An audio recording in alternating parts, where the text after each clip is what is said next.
Kenapa mereka sampai disebut mafia? Oke. Ya, jadi sebenarnya istilah mafia Berkeley ini dipopulerkan oleh David Ransom ya dalam artikelnya di majalah Ramparts. Nanti kawan-kawan bisa lihat sampul cover majalah itu di tahun 70 itu. Jadi mafia Berkeley ini pertama-tama adalah proyeknya Ford Foundation. Jadi mereka itu di tahun 50-an itu punya concern ya, punya kepentingan. Wah, ini kok di Asia Pasifik ini kok pengaruh komunis makin meluas ini. Nah, kira-kira gitu ya. Dan kemudian gimana nih ya menandinginya agar pengaruh itu nggak meluas, terutama di Indonesia, negara yang sangat besar penduduknya, yang paling strategis di Asia Tenggara. Nah, sehingga waktu itu salah satu pejabat Ford Foundation ya, John Howard, bahkan dengan eksplisit bilang itu, ini nanti ada kutipannya oleh David Ransom ya. Jadi dia bilang, ya tujuan dari Project Berkeley ini adalah untuk melatih orang-orang Indonesia menggantikan Soekarno ketika nanti dia sudah tidak berkuasa lagi.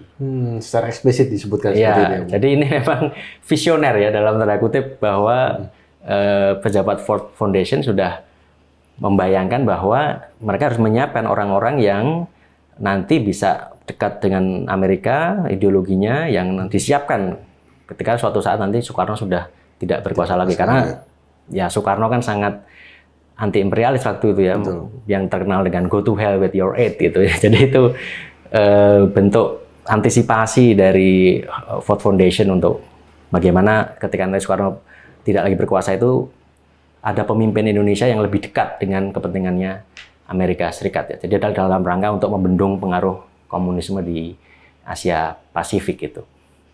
Nah, Project Berkeley ini berlangsung sekitar 6 tahun ya, 55 sampai 61. Proyeknya berupa apa? Ya, sampai akhir periode itu disebutkan ada sekitar 40